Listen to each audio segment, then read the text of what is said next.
Research out today indicates white teenagers are now less likely to apply to university than youngsters from any other ethnic group. This year, 29% of white state-educated students in England have applied.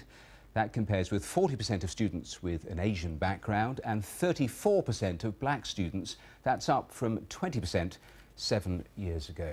Well, with me now is our correspondent Michael Buchanan. And Michael, what's the reason for these differences?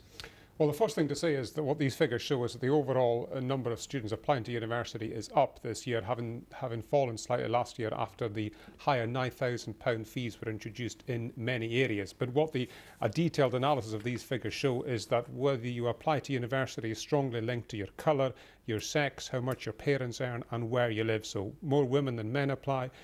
Students from richer backgrounds are more likely to apply than those from poorer areas.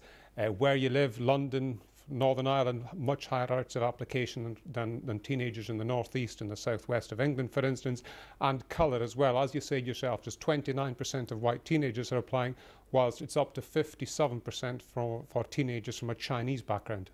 And combating the problems that have been pinpointed here, is it clear how they're going to do that? Well, I think it's worth bearing in mind that the number of white poor teenagers going to university is up.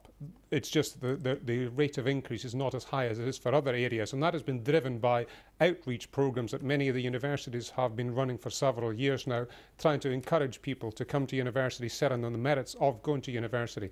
But I think it's also worth pointing out that the head of Ofsted, the Chief Inspector of Schools in England, spoke last year about an anti-school culture having developed over decades among boys in poor white areas, and that will certainly have to be tackled if these numbers are going to be changed, because if you don't value school, you're not going to value university.